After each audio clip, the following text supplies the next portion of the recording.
Good evening, everyone. I'm Tara, your host for today. Welcome to our fourth webinar of Bridging the Gap. For those who are not with us from the start, this workshop has been sponsored by the American Center Colombo, powered by the American Embassy. The American Center Colombo has been funding these programs, which are given to you free of charge. There are programs that focus on developing the skills of the youth of today. Programs on language skills, innovative skills, and many more. You can visit the American Center website for more information. Also, this webinar is being facilitated by Headway Learning Solutions, which has been in the business for the past 20 years. We are involved in consulting, training teachers, and providing in-service advice for clients. We work with private language academies, universities, corporate businesses, government, and private schools, and non-governmental organizations involved in education. Well, with that said and done, I am pretty excited to introduce our facilitator for today. If you have joined these sessions before, you probably know this person. She is my mentor, and also she is the project coordinator of Headway Learning Solutions. She's none other than Ms. Susan Ritchie. Welcome, Ms. Susan, to the fourth session of Bridging the Gap. Thank you, Tara. Thank you so much for those kind words. And welcome to everyone. Welcome to our fourth session. Today, we are going to be talking about email writing, Tara. How exciting is that? Wow. To start out, I'd like to tell you a little story. See, I started working nearly around 2 decades back. And when I started working, I didn't really appreciate emails. I mean, what's the point in sending emails, right? So very naive youngster over there after my schooling. I started out working at a courier company. And at this company, I was in charge of customer relations, was a customer executive, yeah. So it was my duty to inform the shippers what they could send and what they can't send. And there are certain items I'm sure everyone knows that you cannot send, such as liquids and powders and medicine and things like that. So there was this mother, for some reason, decided to send her son in Germany chili powder, a packet of chili powder.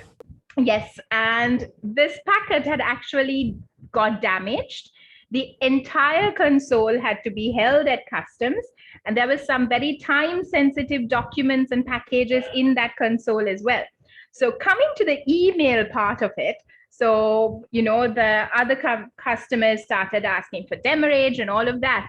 And it came down to, did you inform the shipper? And my answer was, yes, I did. I told her. And my manager at that point turns around and says, Susan, where's the email? Oh. So that is when I realized, oh, okay, we need to follow up with an email. Now, this was some time back, and the corporate world has moved forward very rapidly. And nowadays, we depend on emails so much. In fact, when I was preparing for this presentation, I came across this particular article that says, on average, a worker gets around 80 emails a day. So this is a major part, yes, a major part of business communication, right? And this is why we need to get it right. So first of all, let me share my presentation with you.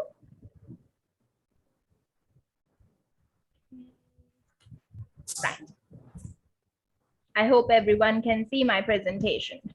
Yes. Okay, so first, I'd like to ask you a few questions. It's just your thoughts, your opinions about it, right? And when we finish the presentation, we'll come back to it, revisit, and see whether our perspective is still the same. So I'm not going to give you the answer, but this is more towards reflecting about it.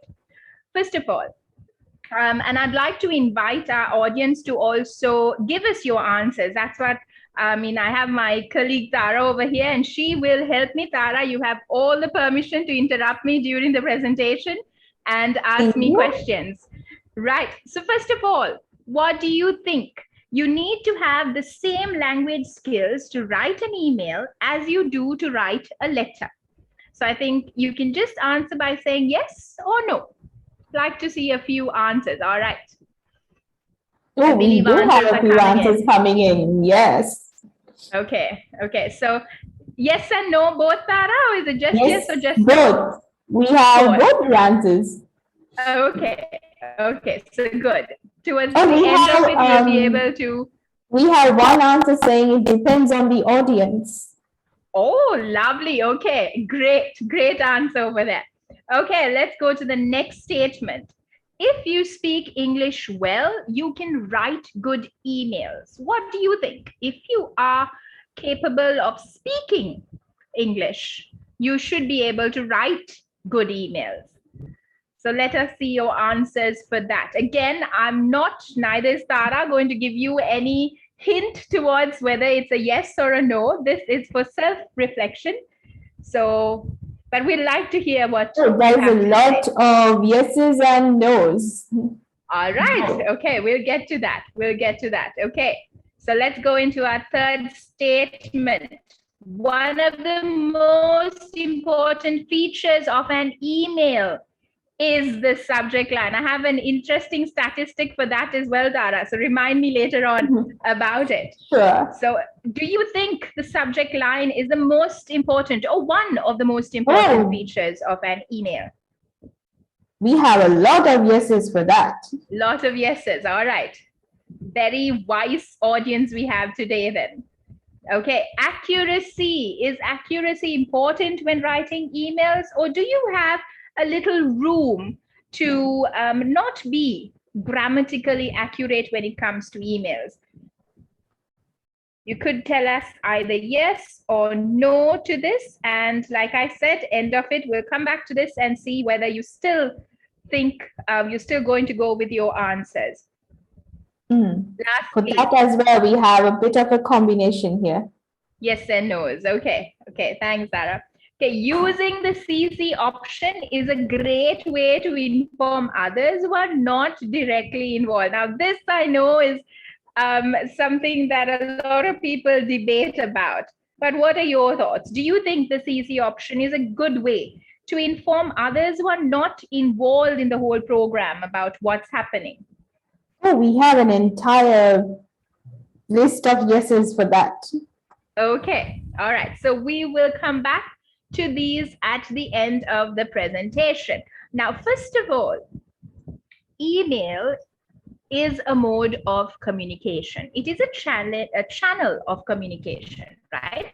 So all of us who have done anything to do with communication, you will remember this diagram. You have the sender, you have the receiver, you have your communication channel. In this context, it is email. And you have the encoding and the decoding happening, right? All of this is affected by everything that is in the environment of the encoder and decoder. So your sender and your receiver. So while we're going through this presentation, one thing, sorry, I forgot. I would like you to have a notebook and pen because I am a teacher by profession. So I tend to give things to be done and noted, right? So please do feel free to grab a notebook and pen. There will be a little bit of activities. I'm sorry, it's not interactive. I mean, as interactive as we would like to, but there would be a few things that you might be asked to do. So, okay, coming back to this diagram. So we have the sender, we have the receiver, and email is your channel of communication. So the most important thing is that communication takes place, right? An email is a mode to communicate. That being said, don't over communicate with emails. So before you send an email, ask yourself, is this an instance where I could actually pick up the phone and call someone and send the message across? So what is your purpose of your communication? Do ask yourself, do I need to write an email for this, right? And then choose your best mode of communication, because ultimate goal is that communication takes place. Okay. So moving on, there are different purposes that we use emails for. One is to connect to friends and family, right? So you write to your friends, you write to your family. And I think this is the easiest and no rules, no strings attached form or purpose of emails, because you can do anything when you're writing, almost anything when you're writing to friends and family. So that would be one purpose, high up there, priority on my list of purposes. Requesting information. So emails, I find personally, I'm sure even Tara, you would agree with me, is it is a lovely way to find out information, especially like when you want this, True. the pricing and all of that there. And email Yes. is a lovely way because you have it written, it's over there, right? And do remember that emails do have legal ramification. So if someone sends you an email, they are bound to it. They are legally bound to it, right? Which is True. also another reason you need to be careful when you write emails, because just as others are bound to it, so are you, right? So to request information, a lovely way to do so. Again, find out urgency of the information needed. How urgent is it? If it's super urgent, I think a phone call is the best. If not, then yes, use emails. Applying jobs. I think Oh, every one yes. of us, yes, every one of us have done this, isn't it, Tara? Of Every course. job, yeah, every job advertisement tells you, okay, send us the CV through email to this particular email address, right? And it is from that point onwards that your potential employer starts to figure out whether you are a good fit for their organization. So it's not just attaching your CV and sending your email off, it is also how that email is sent across, right? So remember that. Introduction to products and services. I had the opportunity for a very brief 6 months to fill in the post for a marketing marketing role at the organization. And a part of my job was to send these blind emails to potential customers, right? Very interesting job role to actually do, to try out. And I think young people try out different things. So introduction of products and services, another lovely way, because you may not be able to get hold of the person that you want to contact, but an email could be a lovely way for you to send across information about your product or service. And then back to my story to follow up on conversations, right? So especially in the business world, when you are having a conversation, it is always best to write back and follow up on your conversation through emails. Now, just 5 that I've highlighted over here, but not necessarily the only 5 purposes. These were like my 5 priorities. There could be different reasons why you use email, but pretty much I think these 5 covers a lot of the areas. All right. So once you have your purpose, important thing is know your audience. This goes back to our communication diagram, isn't it? To make sure that the communication happens properly, that you're encoding and the person receiving is decoding it properly, you need to know who is your email going to, right? It could be a friend, it could be your boss, it could be a potential boss, it could be a client, right? So you need to know who. And this actually determines a lot of the others that follow through, like your language, your structure of the email and all of that, right? So know who and know why. What is the purpose of your email communication, right? So essential, I think, not just with emails, but any form of communication is to know who and why. All right. So now it's going to happen in some medium, and that medium is language, right? So with language, 3 things that I would like you to actually think about is 1, you need to be clear and concise. Now remember, unlike a telephone where you can pick up and explain to the person you're calling, to the receiver, with an email, you don't have that much of room to do so. So you need to be clear with your message. You can't mix up your language and muddle your words. And also you need to be concise, because you can't be writing essays and essays. Like, I don't know whether, Tara, you have ever, good old True. days, we say, when we wrote letters. I don't think you wrote letters, but maybe, all right. So I remember writing to my brother when he started out medical college. I was like sending him foolscap papers and papers of everything that's happening, complaining and all of that. But emails, you can't do that. So you need to be True, concise true. with what you're saying. You need to be polite. Now, whether it is a formal or an informal email, politeness goes a long way, because there is a purpose that you're writing the email for. You need something to be done, right? There is something that needs to come out of it. And therefore, I don't think you're going to be successful in getting that task done if you're going to offend the receiver.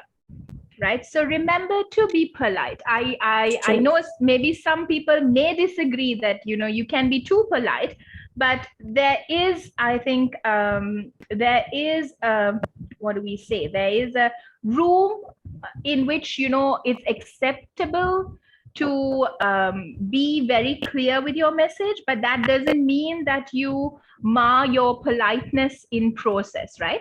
Which comes to the last thing, which is your tone. Now, unlike telephone, again, there is tone when you speak, but even in your email, there is a tone, because what you're writing could be perceived by the receiver. The person who is receiving the email can understand it in their context, which may not be your context. So always check your tone when you have written an email. And again, this applies, I think, to all means of communication. Now, last thing, proofread. There are many times where I have thought, oh, wait, I've got this. I can do this, right? And I type the email and send it across. And then when I read through, I'm like, oh, shoot, I've missed a letter.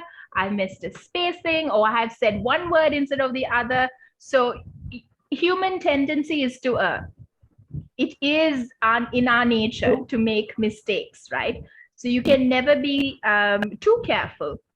I think once you finish writing, please go back and proofread your email, so that you are sure that whatever message you're sending across is clear. Now, unlike with business letters and so on, we have a very rigid structure. I think, those of us who've done local O-levels, A-levels, you had that letter writing. Did you have it, or am I Yes. like the old person who Yes, had that? yes. You had My it, okay. goodness, yes. All right. So you had a structure, right? A very rigid Yes. structure where the address, senders, receivers, all of that is. So even in emails, there is a structure that we follow. First of all is the salutation. You need to have an appropriate salutation, which is going back to the who. Who are you writing to? So if you are writing to probably maybe someone who is going to be an investor for you, or maybe someone who is your boss, you will need to have the appropriate salutation for them. And one thing I would like to bring up very quickly is that we noticed quite a lot is when we do this corporate training and so on, is people tend to have the title, either Mr. or Mrs. with the first name. True. So they would be like Mrs. Susan, right? Without my surname. They wouldn't say Mrs. Susan Ritchie or Mrs. Ritchie, right? So you need to get that, especially when you're writing, because it's there in black and white, and it could tell your, the receiver that you're being careless or you don't know this, right? So appropriate salutation. Now, opening sentence, I know quite a few people nowadays don't use it, but I'll tell you why I still use it. It's because when you send an email, you don't know the context that the receiver is going to get it in, right? He might or she might be after another meeting.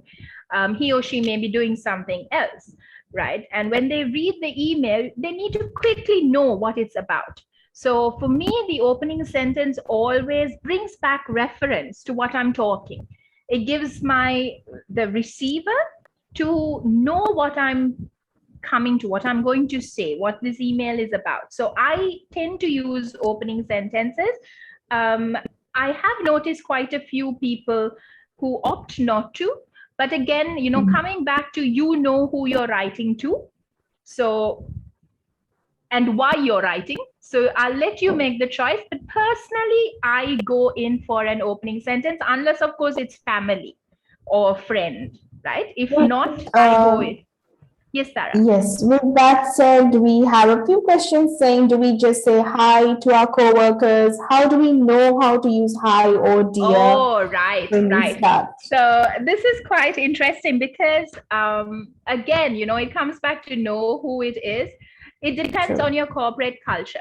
So there are certain organizations where you wouldn't dream of saying hi to your boss, right? You would never dream of just going say hi, Sanjeeva, right? But certain organizations, that is how it is. And if you actually went and said, dear Mr. Nanya Kara, people might get offended. He might wonder, like, why all of a sudden the cold shoulder?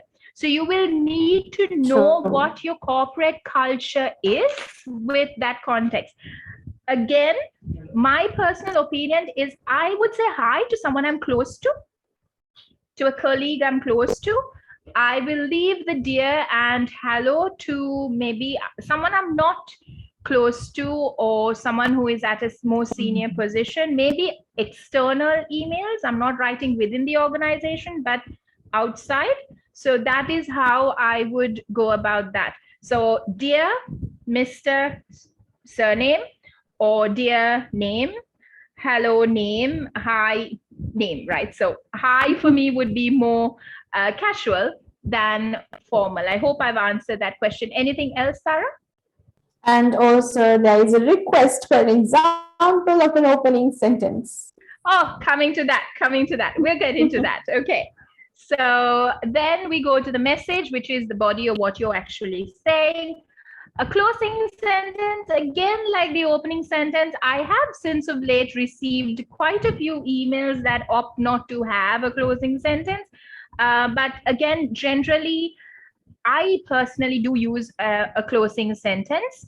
But there are instances where it's just, within the organization, and I'm just writing to a colleague and there is no closing sentence. The opening and the closing is the same thing, right? So, but this is a structure that I would follow. Now, coming to the signature, I have an interesting story. It's a very funny story because, see, we don't really think about our email addresses and signatures, isn't it? When you go on to Gmail and you create your your first email when you're like, I don't know, I did it when I was 15 or something. Okay. So you don't really think about these things. And I have a Gmail account. I think Tara already knows it. I'm not going to let you say it out. Which actually is my initial and my name. But coined together, they actually sound a bit inappropriate. It's just my initial, the first letter and my name, and it coined together sounds a bit funny. And my husband is the one who noticed it, and he said, "This is your email address." And since then, I stopped using that email address. So what I'm saying is, you need to be careful when you choose your email addresses, when you choose your name for your email address, and also your signature. Because I mean, I am all for be who you are, be unique, but you don't want to come to a point in life where you may feel a bit awkward to share your email address. So you might, find your email somewhere and your signature is a bit too colorful for the occasion or whatever, right? So be unique. Again, but know who you are addressing to. So there is always the option where you can remove your signature and type your name in. So do think about that, especially younger people, do think about that. All right. Okay, so subject lines are important. We gave away one answer, which I think everyone got correct, right? Subject lines are important. The statistic that I told you was, Sarah, 85% or more of emails are read based on their subject line. So if you want your email to be read, you got to nail the subject line, guys. Personally, I am guilty of doing that. You know, when I start the machine in the morning and I check my emails and I see all the emails that are there, I decide which emails I'm going to open, which emails go into the trash, just on the subject line. And I know we all do that, right? True, So very if you true. want your email to be read, you need to make sure that you have a proper subject line. So my go-to 3 principles for nailing a subject line is inform.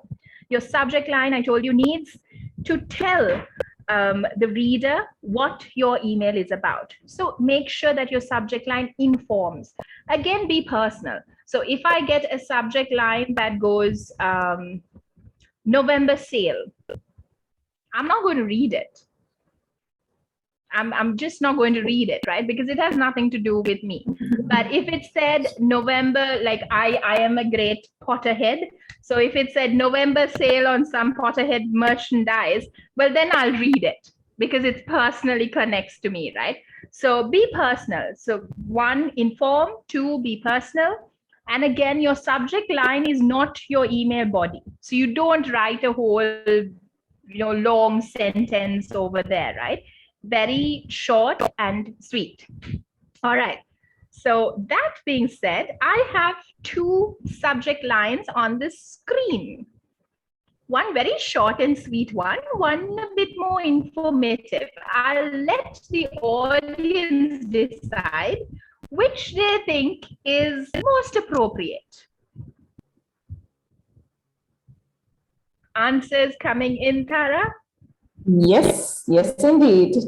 Is it a mixture of answers? It is a mixture, but I can see a majority here. A majority says B, Right. while we have a minority of A. All right. I like the way she goes majority and minority there. Okay. So spot on, guys. Those of you who guessed it was B, yes, I know A is more short and it says meeting, but I wouldn't know what that meeting is about. So my logic, my way of thinking, and there are quite a few people who are a little, what do we say, not sharp like me. And I would think, okay, so if you don't want to give me details about the meeting, probably it's not urgent. I'm not.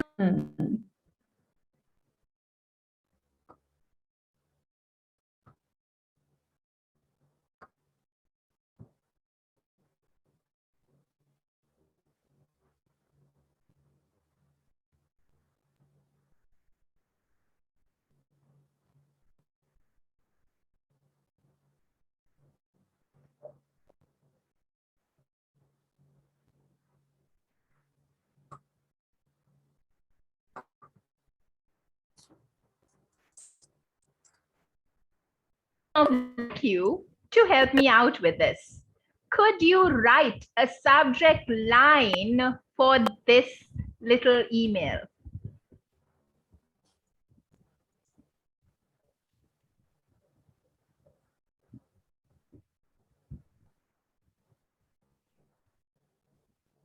I think a shout out to the person who first writes the subject line, Tara. Name of the person and what the subject line is. Oh, Sajini says training. Teja says training 28th of June. And Sehashni says, I'm sorry if I'm pronouncing your names wrong, but Sehashni says, one moment, subject regarding the training. We have a few of those. All right. Okay. I think we can stop it there. So yes, I mean, the email doesn't tell you what training it is, but I think training 28 June would be a good subject line, right? If you know we what have Ahmed Fariz who says, sorry, we have Ahmed Fariz who says training on the 28th of June. All right. Okay. Well done, Ahmed. Well done. But see, since it's the subject line and it's just a line, I wouldn't want to be too grammatically correct. So I would omit those, we call those functional words, right?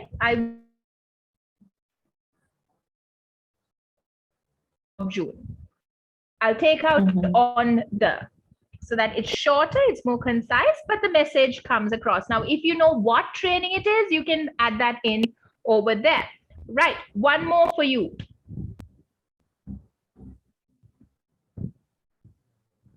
So again, shout out the first three, Tara. Name and what is the subject line?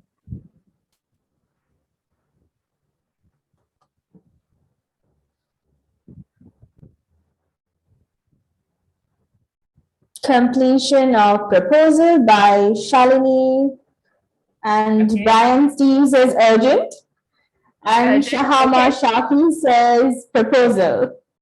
All right.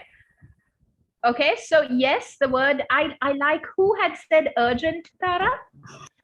Oh, I'm very sorry. This is keeping on going Oh, up. too many of them. All right. So Brian whoever Steve. said urgent, well done, well done.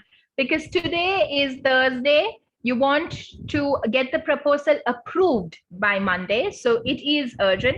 So if you brought out that urgency in your subject line, well done. And it's actually, see, it says a quick note to see if you have completed the proposal. So I would also say request for completed proposal. Because then Tehani knows that I need that proposal. She doesn't need to read the email. By looking at the subject line, I get that message across. So well done, everyone. Excellent job. All right, let us move on. So now I told you I did spend a short while of my career in the marketing department. I had a lot of help, but I clearly wasn't cut out for it. So you do this thing called blind emails, where you send introductory emails of your service or your product to people who could be potential clients.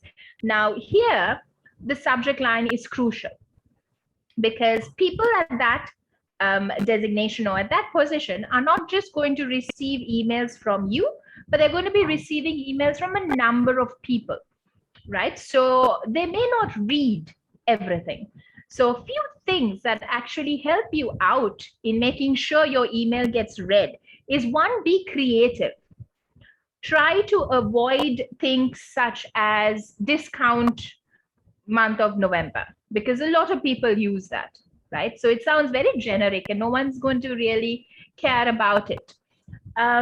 Numbers and lists. Now, how many of us have actually, when you're scrolling down Facebook or some sort of social media app, you see this 5 ways to improve memory, or 3 things to make sure you save more, right? These things really intrigue us. We like to have something more objective. We like to know that there's a fixed number of things I have to do, right? So try to bring in numbers and lists when you are writing subject lines.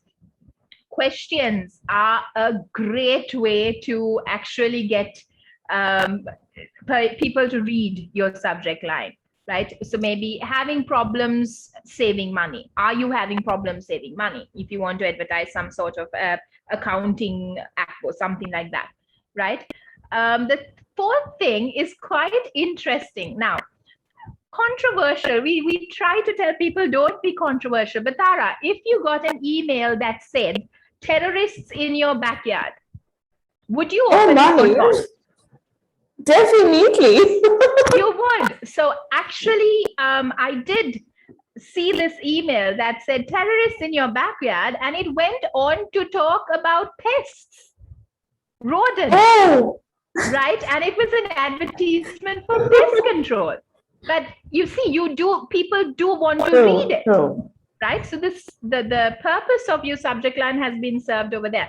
Again, be personal, especially if you're doing a small startup business or something like that. Being personal establishes that relationship. So try your best to be personal with your subject lines. For example, like I told you, if someone said 5 ways to improve financial stability, I may not really be interested in that because I'm not a person who is driven by accounting and things like that. But if someone said 5 steps to writing lesson plans, now there I'm definitely going to go and open that email. So know what your same there. Okay, so know who you're writing to, and personal, again, localized. So if someone was talking about something in Michigan, your subject line said Michigan something something, I know it's not going to affect me immediately, so I wouldn't bother. But if someone said probably Colombo, Candy, Jala, well, then it's more local, right? I would be, what do we say? My curiosity would get the better of me and I will open that email. All right. So here we go. Opening sentences. So formal emails, now this is just two that I have up here, but you could, coin other statements that you could use. So I would start by saying, I'm writing to inform you about, right? Or I'm writing to request assistance with.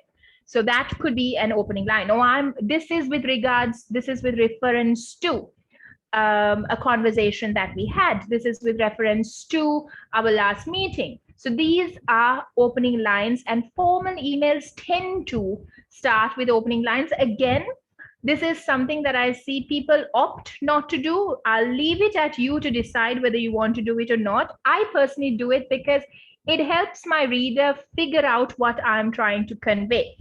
Informal emails, you don't really do that. You can directly start with whatever you want to say. Avoid colloquial phrases, right? So colloquial phrases are things such as, how's it going? See ya, bye for now, catch you later, because these things tend to make your email less formal. So if you are trying to hit it out professionally, I would say avoid colloquial phrases. But again, if you're writing to friends, go ahead. Or again, know your audience. If it is something that is going to trigger the curiosity of your reader, but you be the judge of it.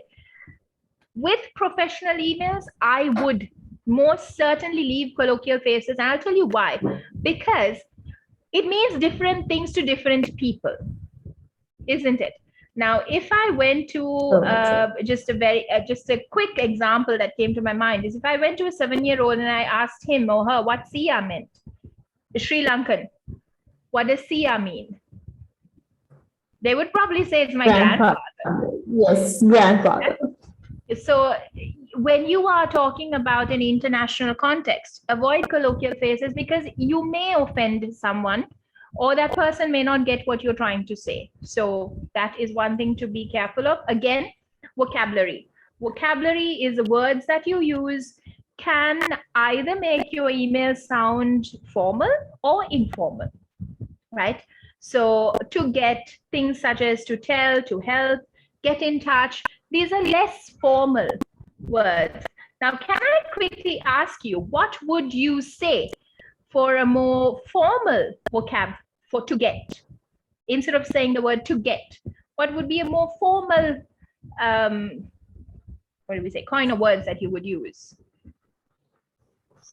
Oh, we have answers saying to have, to gain, receive, received by Darshini. And all right, okay. Yes. All right, so it could be to gain, Receive, to yes. receive.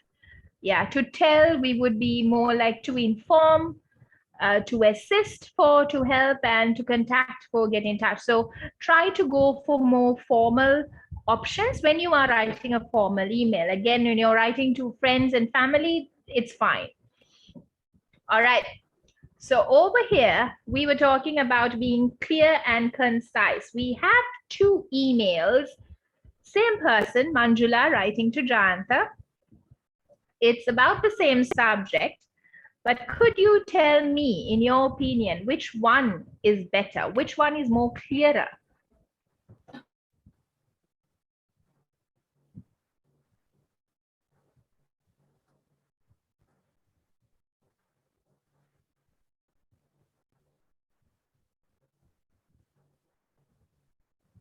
Any answers, Tara? Oh, yes, we have a lot of B's. Just a few ways. We have a lot of B's. B it is. B is more concise. She's talking about the sales report. That is what she talks about. She is telling him what she wants to be done, and that's the end of the email. With regards to the PR department meeting, she could follow up with another email, right? So she's being very clear. with that email, and I too would think B is a better option out of the two. All right, so again, here is a little text, and I was wondering if you could help me make it more clearer, more concise. There's a lot of lovely words and lovely language used here, but I'm not too sure whether the meaning is clear. So can you help me out with it? Are you seeing little gray boxes on my screen? Yes. All right, I've moved it away.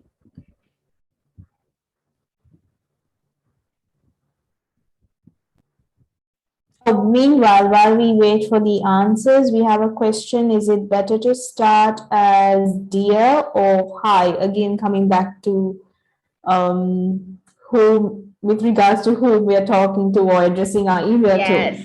Yes, very true, Tara. So it depends on who you're talking to.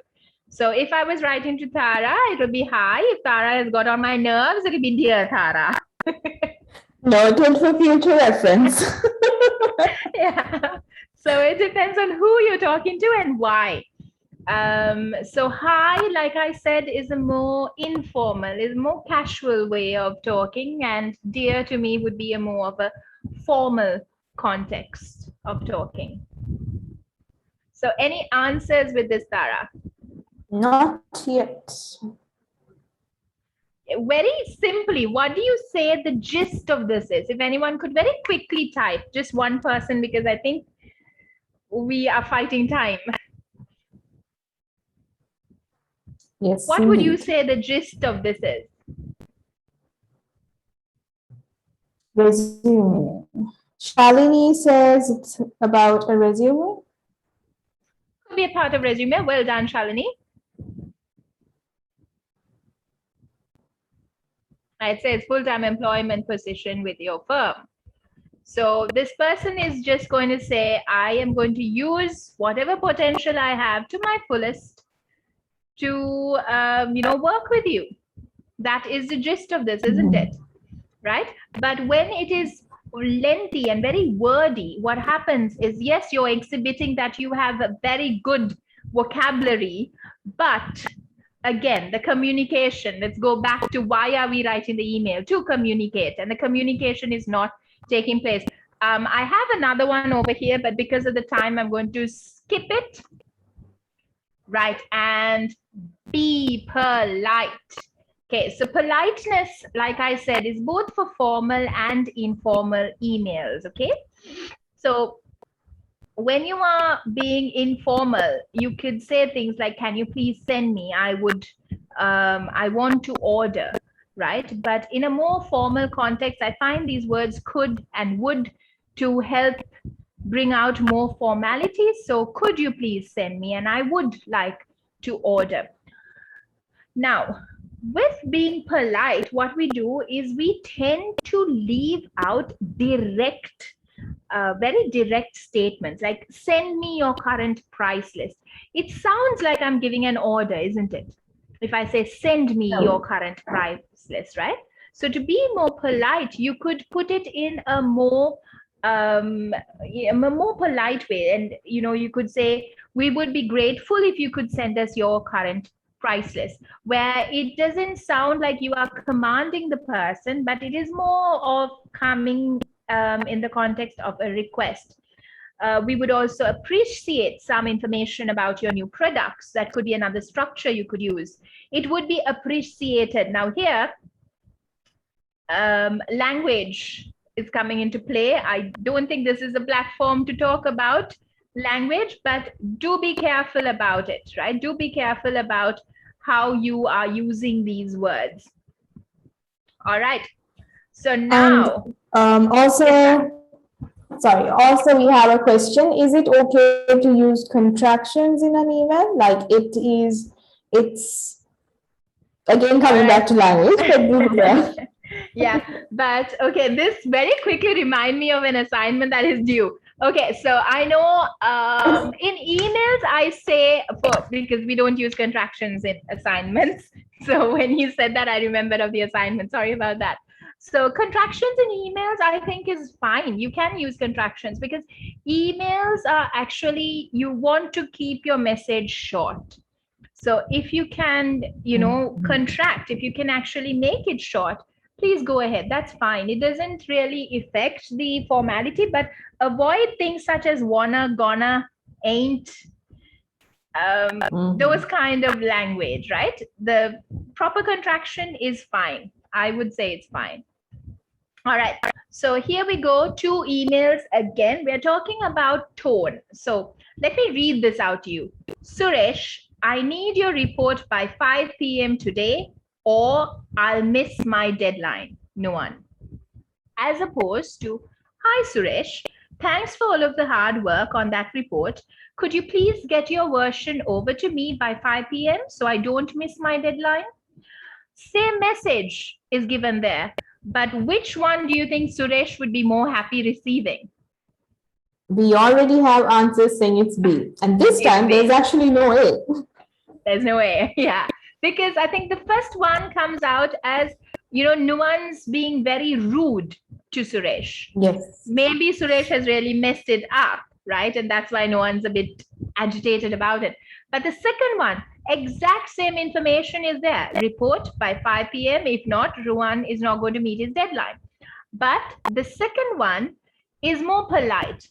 And remember, again, your email is sent for a purpose. You want something to be done, right? So why offend the person and make the person not do the job or do the job in an unsatisfactory manner, while as you can be more polite and get the job done properly. Okay, so here we go. We have an email, and by looking at the picture, I know it's not too clear. There's a bit of glare there. You can see that the man is not happy, isn't it? Bob is not happy. Why do you think Bob is not happy? Very quickly, if you could give me just 1 or 2 reasons. Shout out when you've got one answer, Tara. Yes. Sure.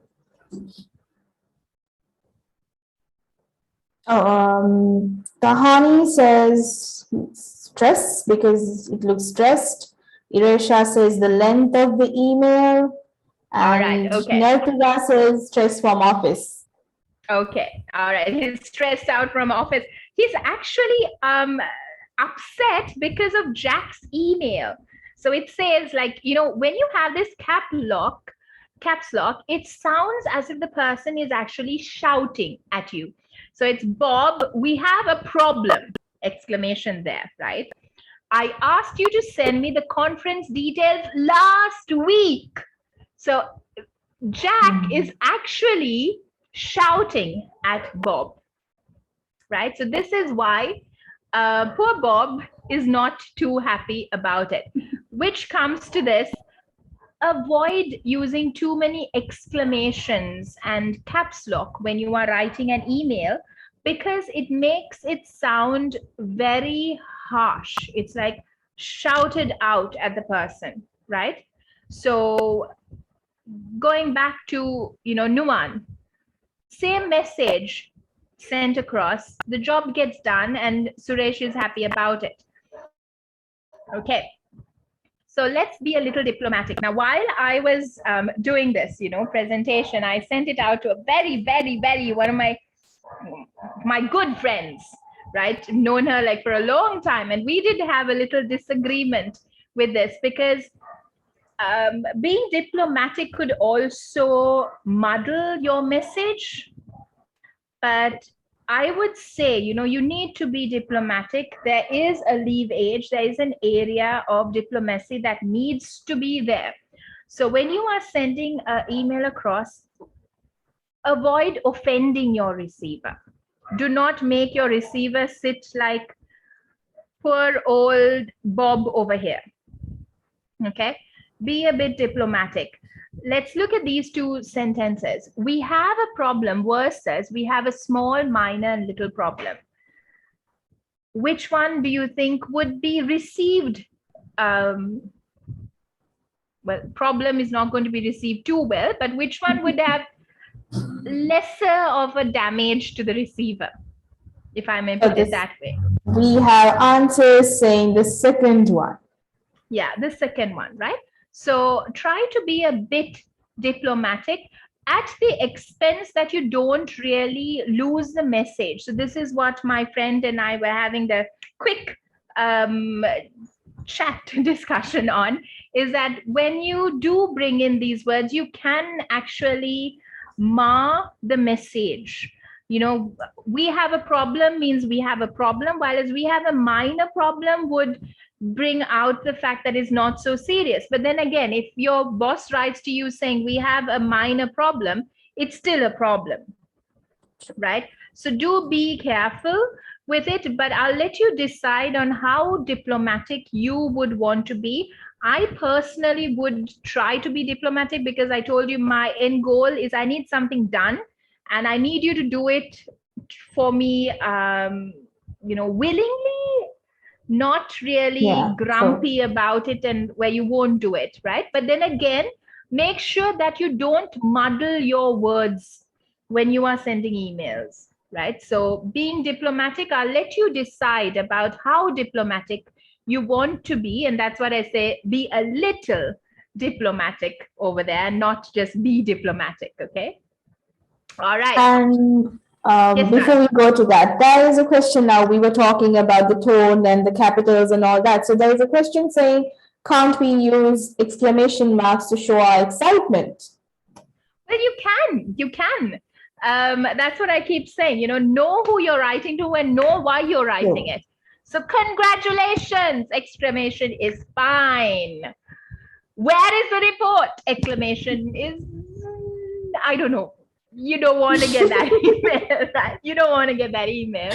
But you can use exclamation marks to highlight. But then, if you're going to congratulate someone, I would say pick up the phone and do it. I'll let you decide on that, right? It comes back to the very first thing I told you. Always ask yourself, why this? Is there another option for me to do this? Right? So yeah, you can use exclamation marks. It's not that you can't, you can, but think about why you're using it. Okay, call for action. So email sent out because you want something done. So you need an action to take place. Use bullet points when you are, talking about main points. And I think Naren sir, those of you who are here for the very first session, Naren, he reminded me of this yesterday because I sent out a report without the bullet point. And he was like, use bullet points. It helps me see what I'm reading. So it makes sense. Yeah. Use bullet points so that the receiver knows what the main points are at a glance. Like we do a lot of corporate training and we need to report back to them with the challenges and what went well. If we just wrote a whole paragraph, people in the HR and people who are making these decisions would actually have to read the whole thing, as opposed to me having bullet points and saying, okay, these are the challenges, challenge 1, 2, and 3. So immediately they can see it and they understand what it is, right? So use bullet points, state what needs to be done. So if I send, I write lesson plans and I send it to Tara and she helps me out with doing the materials and things like that. And if I just send a lesson plan with FYI, I'm sure Tara would be like, she called me and go like, what do you want me to do? Right? As opposed to me sending and going like, Tara, here's the plan. Could you please put these into slides or the materials or whatever? So state what needs to be done. And this is why I told you, I'll come back to it. This is why I use a closing statement. Because in my closing, I'd say, all right, with all of the information that I've given you, could you kindly look into this? Could you kindly do this for me? Right? Or what is the best possible day for us to meet and talk about these things? So do state what needs to be done in your call for action. Right. So again, let's help poor Roshan. Roshan is having a bit of problems over here. And he is writing to Mr. Harris. Could you quickly tell me some of the things that are not going well for Roshan over here? Let's look at the first paragraph, right? Dear Mr. Harris, that's fine. I'm delighted to know that you are visiting Sri Lanka in November On behalf of our company, I welcome you to Sri Lanka. I am pleased to inform you that I asked to assist you during your stay. Now, what does that first paragraph sound like? Tara, you can be the voice of the audience as always. Oh, we have one answer from Shane David saying the grammar is wrong. All right. Okay. Well done, Shane. And Sachindra Pereira says there is no order in this mail. Okay. Fatima says no point. Simply no point. And let's look at the invitation. Yes. Let's look at the first paragraph. See, I am delighted. I welcome you. I am pleased to inform that it's a lot of I's over there, isn't it? So Roshan comes off as a very self-centered, egocentric person there. All right. So I would say avoid using personal pronouns when you are writing an official letter. It makes it sound more professional. All right. So I think we can go in for questions, Tara. We actually have a question saying that passive voice, is it advisable to use passive voice when we are typing our emails? Again, with grammar, but yes. Yeah, that's what I just told you, right? So instead of saying, using this I, which is an active voice, when you go into the passive voice, it sounds impersonal and it sounds more like an organization contacting an organization and less of a person contacting a person. And it sounds more professional. But then again, back to what I told you, know who, know why. So there are points where you want it to sound personal, right? So do know who and why. Right. So writing a good email. Yes. Yes, Sarah. Can I go on, Tara? Any question? There is a question asking, actually, several questions. The same thing, asking how to conclude an official mail. All right. So you could, like the salutations, there are, closings as well, where you would say, I avoid saying yours sincerely on an email. I prefer saying best regards or kind regards on an email. Some people say cheers, but for me, cheers sounds informal. I'll do that to a friend. And then the usual bye, all of that is again to a friend. So general thing is, I would say regards, kind regards, best regards.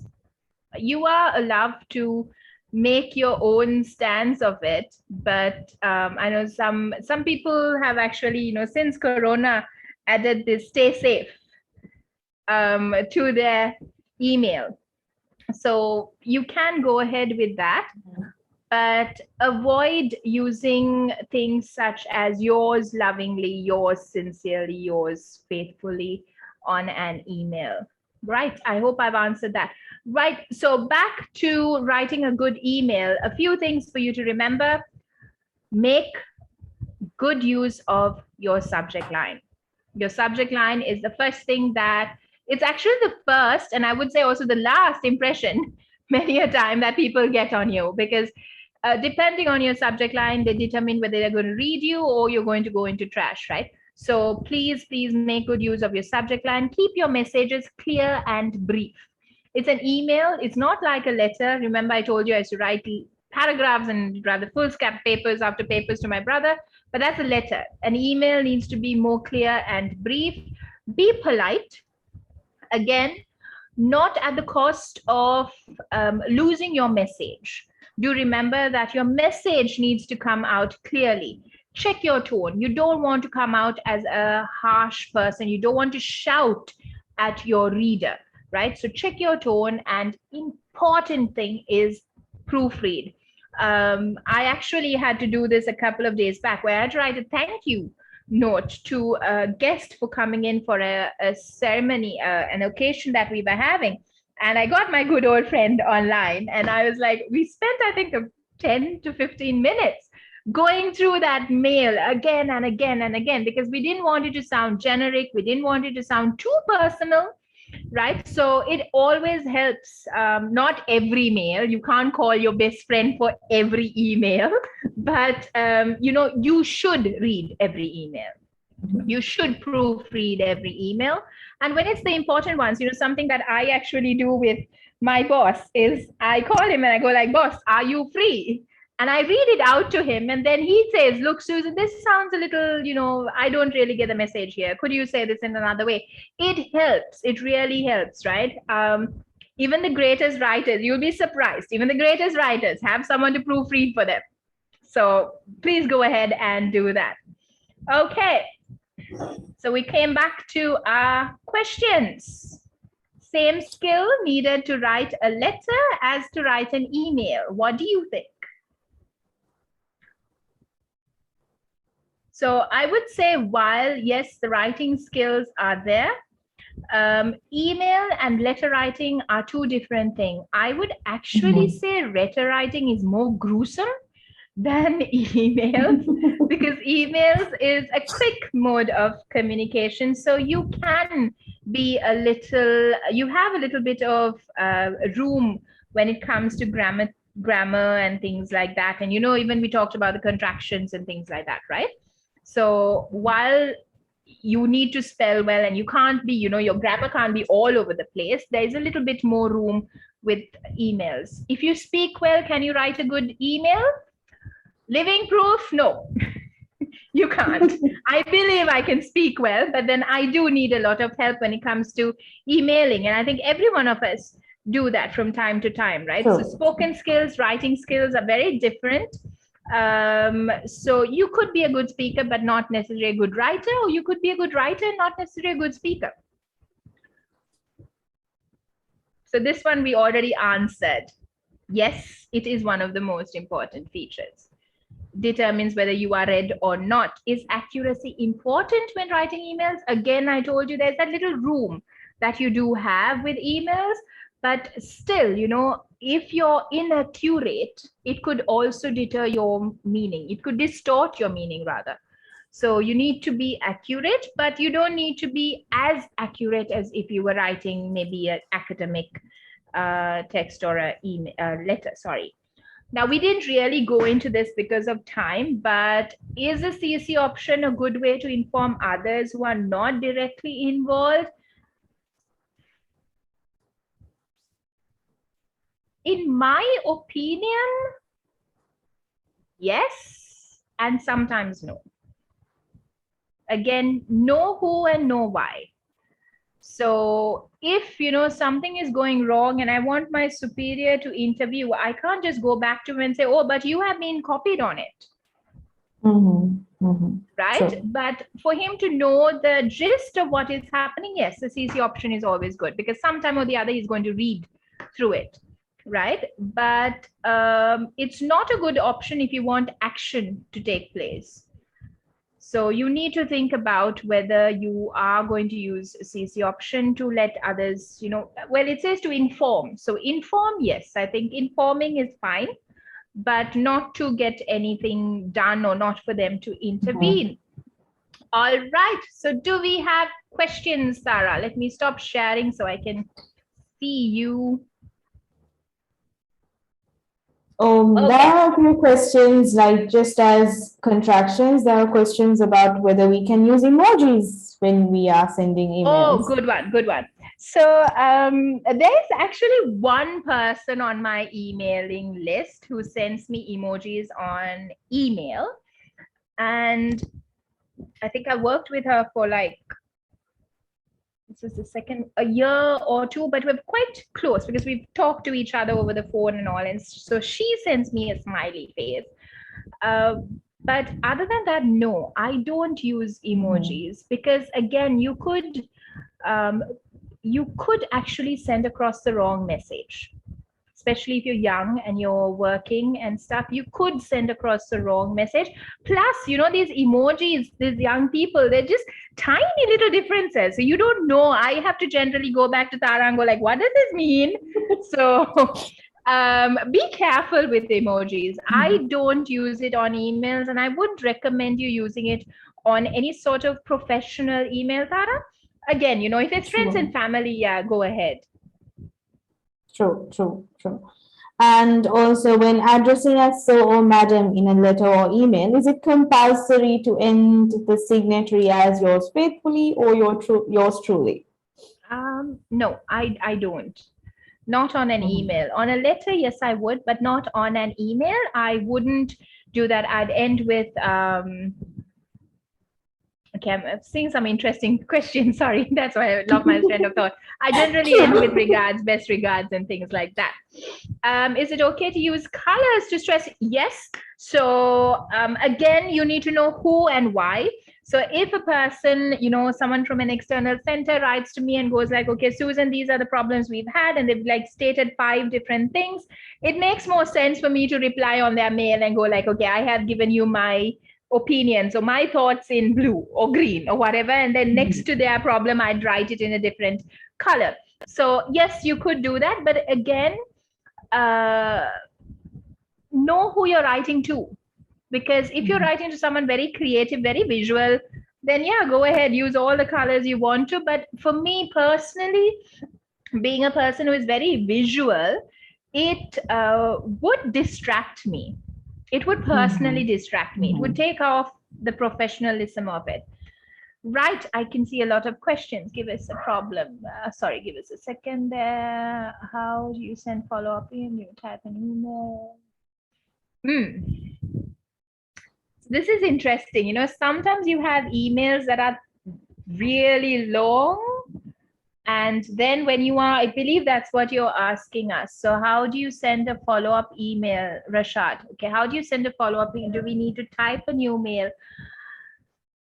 If it is on the same subject, Rashad, I would send it on that same thread.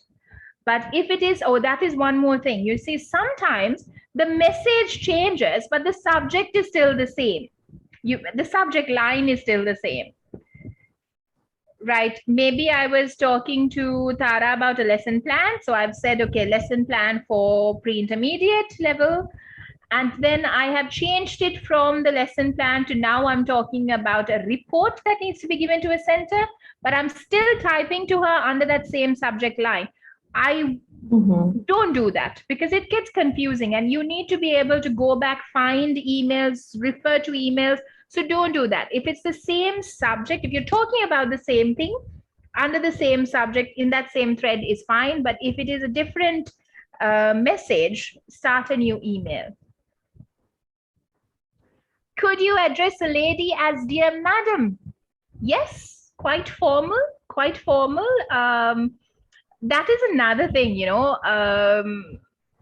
it's not actually my story. So I'll leave out names with this one, but there was someone who addressed, okay, say it's me, I'm married, right? And a person comes up and addresses me as Miss Richie, implying that I'm not married.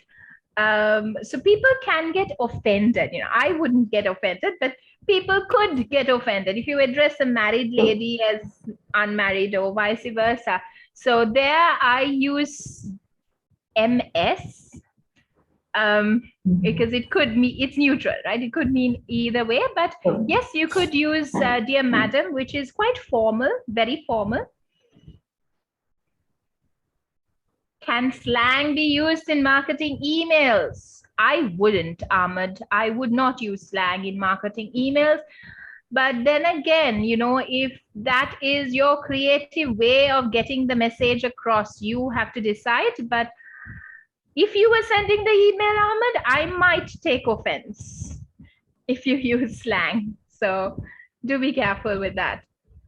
What is the difference between CC and BCC? So CC is carbon copy and BCC is blind carbon copy. So if you are blind carbon copying someone, they can't see each other, right?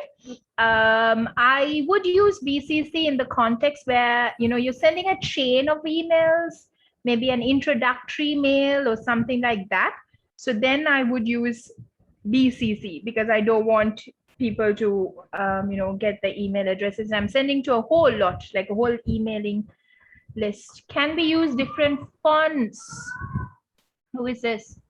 Joseph, yes, Joseph, you can use different fonts. That's fine, but don't use too many different fonts within the same place, because it could be, again, I told you, a visual person like me, it gets a bit, I get a bit distracted.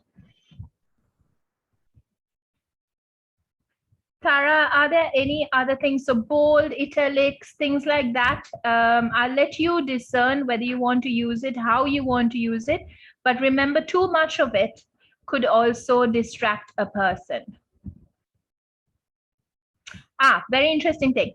So generally universities do that, isn't it? They send you like this schedule. I think I'm answering, who is this? Shalhila, I'm sorry if I am mispronouncing your name. So you have asked if we receive an email with a copy of every colleague, should you reply to all? I know universities generally do this when they send you your schedule, your semester plan and all. I don't reply to all unless it is something that everyone needs to know. So I wouldn't reply to all. It's sometimes annoying when you get a whole lot of emails saying, well noted, received, thanks. So don't do that. Don't reply to all unless it is something everyone needs to know. Maybe they have messed up a date and everyone needs to recheck the date or something, then you would reply to all. So ask yourself why. Keep asking yourself why.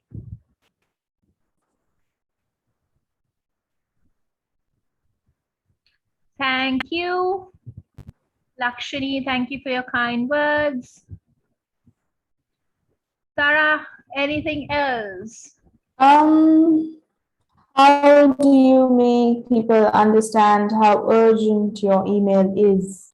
Again, Right, I think that would come with the subject. Yeah, to your subject line. And also in the body of the email, go ahead and say, if it is something that's needed urgently, I would like to have your reply within this particular day, right? And also, I told you, urgency could also mean you need to pick up the phone and call that person and say, look, Sure. I need this done. And maybe then follow up with an email, right? Because I don't know how many of us always check our emails. So if it is something very urgent, think about why you're doing this and who you're doing it to. So if a person is, a Sunday afternoon, people don't really want to check their mails, but you need a reply before it's, the next day. So call the person and ask them or tell them, I've sent you an email and I would like to get your response. Sure. Is there any particular length that should be on an email? Well, no, but if it is more than 4 paragraphs, I would say it's a letter.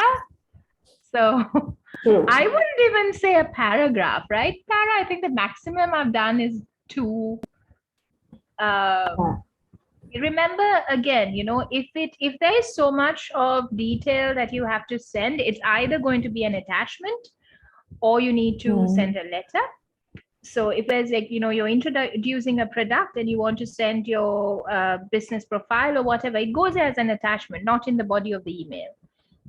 So just an introductory to what you're saying would be the email, and then you have your attachment there.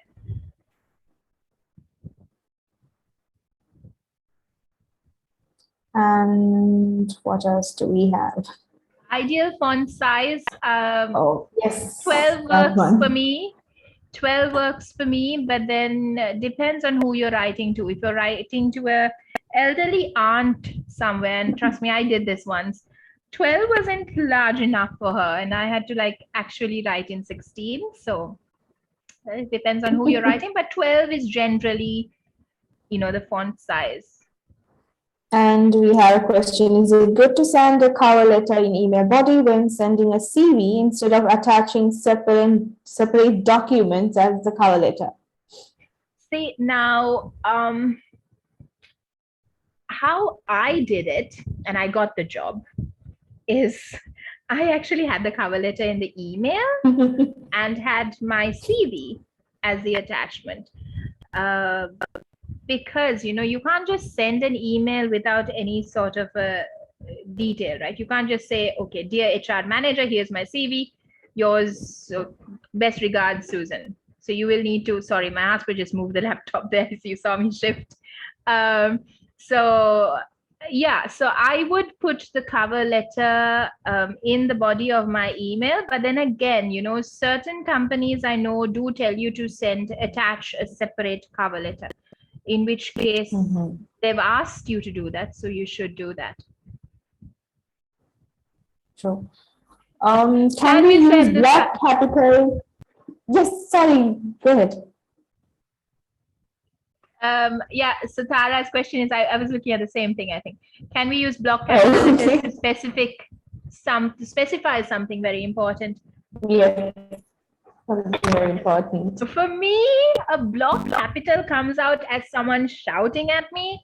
I would just bold it or underline it, but not block capitals, because I think it comes out as someone shouting at you.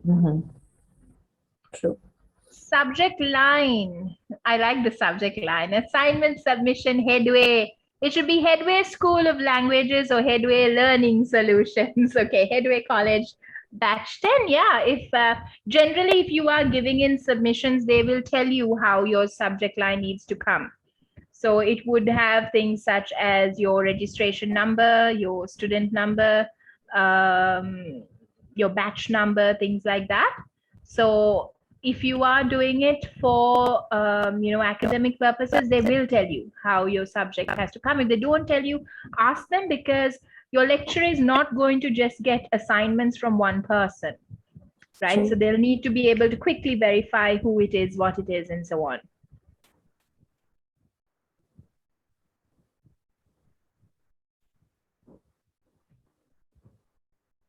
Polite way to avoid a person or company email? I don't know whether you're talking about something that you've subscribed to. I think I need as in avoid a person? Polite way to avoid a person? Or company email. Email. Or maybe you just don't want to check your company emails. You want to ghost them for a while. Probably that. I don't know. I think this is steering a bit out of emails here. So I don't have an answer for you, Ahmed. If you could kindly rephrase it, probably I told you, I'm not the sharpest person, so might have just gone off my head. If you could rephrase it for me, I'd appreciate it. All right. So before we end the session, I believe, Tara, we have a link we need to share, everyone. And I am not going to let you go until I get the feedback, guys. So please do send us your feedback and keep sending the questions. So I keep answering the questions as you do your feedback. Thank you for that, Tara.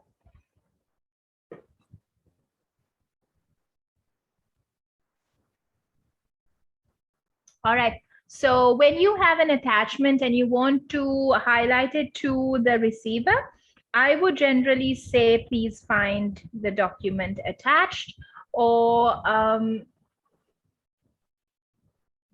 have attached the document as requested. So it depends on how the flow of your email actually goes.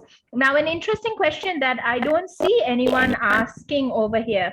Thank you very much. Fantastic session. Thank you very much, Navodani. Thanks, Navodani. So an interesting question that no one brought up here is, how useful are generic emails? You know, you can go to Google and type in how to write a thank you note, how to write a cover letter, and you can actually copy paste it. And how useful is this? Since no one asked me the question, I'm going to ask it from the audience. Can I? Yeah, email templates. Thank you. That was the word I was looking for. Thank you. I told you I'm not the sharpest person in the planet. Oh, thanks, Sharon. Right. So email templates, how useful are they?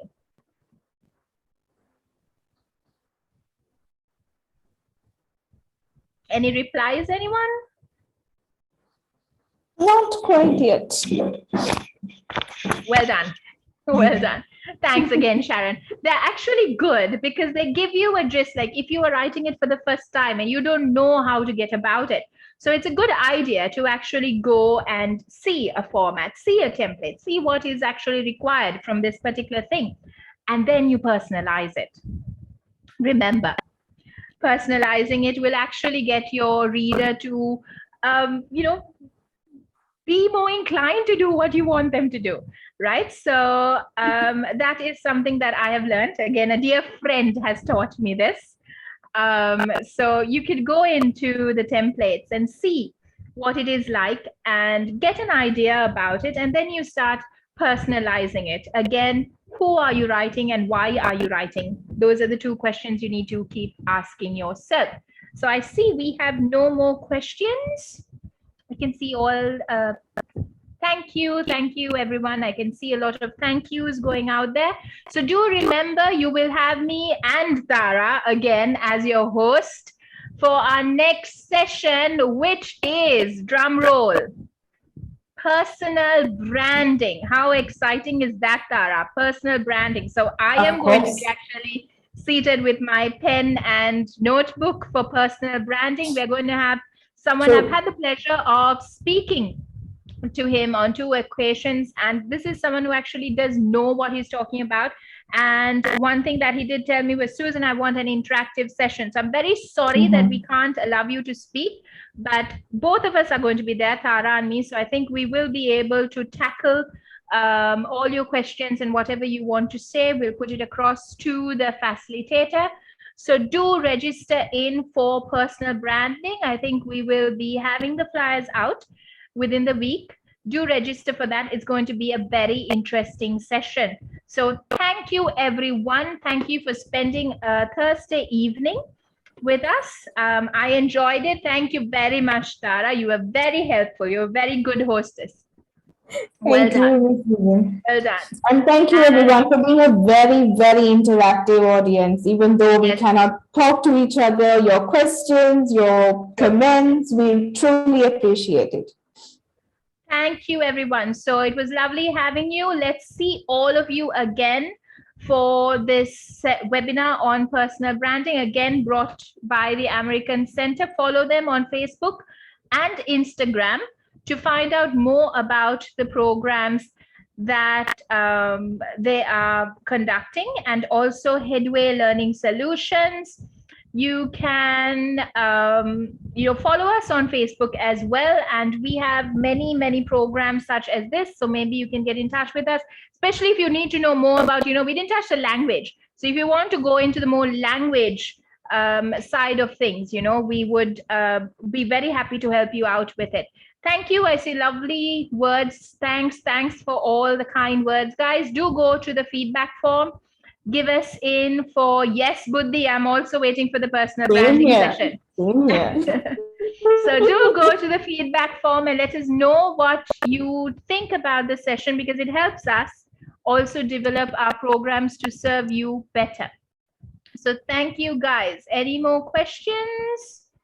Yes, Sibi, I am also, personal branding is something we all need. And I think it's something that, it's a very hot topic these days. True. Thank you, Senura. Thank you, everyone. Thank you, Amla. All right, so let us share. Do we need to register for the next session? Can I ask Mr. Sanjeeva?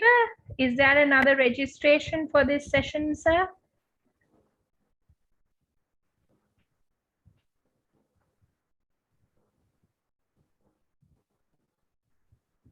Those of you who asked about registration for the next session, just give me a second. Let me see whether I can find that out and let Tara take on for 2 minutes. Thank you, everyone, for your wonderful comments. Yes, Joseph, you will be getting a certificate of participation if you have participated for more than 7 webinars. You will be getting a certificate of participation.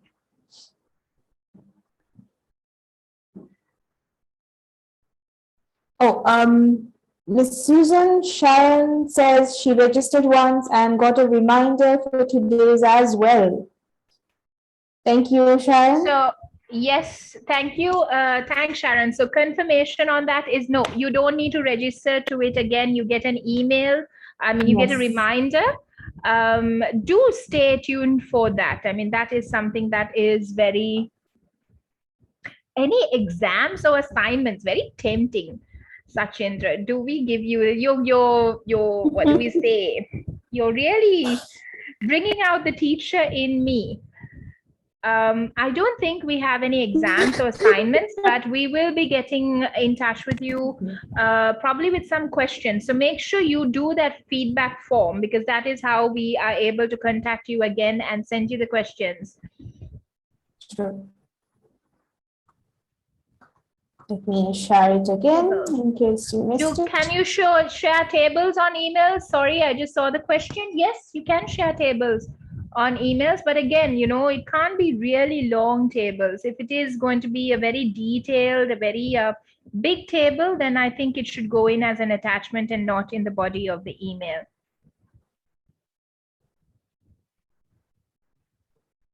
So Dilum, yeah, if you have been present for 7 sessions or more, you are eligible for the session. Can we have the presentation? Let us get back to you on that. I'm very sorry, I don't have the immediate answer. Let me get back to you on that, but do come to our next session and we will have the answer for you. Yes, we do have one. We have a couple of sessions more, not just one more. So do stay tuned. You will have a reminder for it. It's going to be on personal branding next week. Right. Last 2 minutes. Shall we check how is the feedback going, Tara? Pretty well. We have, let me check.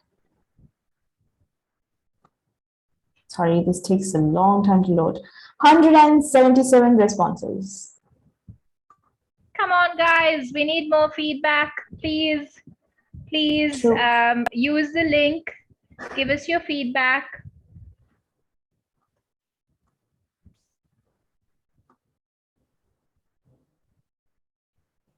Pikachu, who is Pikachu? Sorry, Sarah, I am Pokemon. Oh, okay, so thank you for that. She's supposed to say thank you, but I said thank you. Thank you, Ms. Susan. So we have, oh wow, 184 responses. Thank you, everyone. We had 200 odd in the audience. Yes, that is a fact.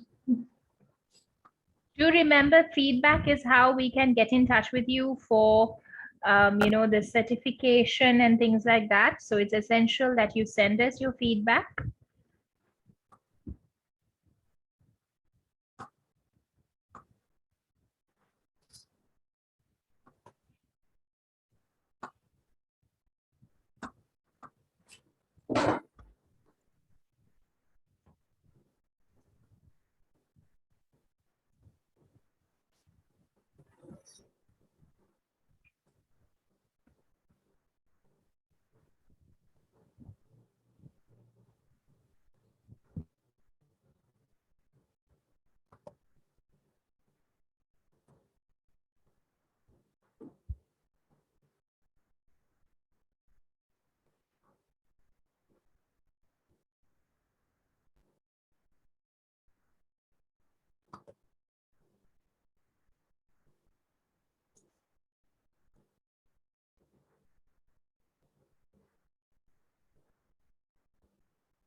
Dejarle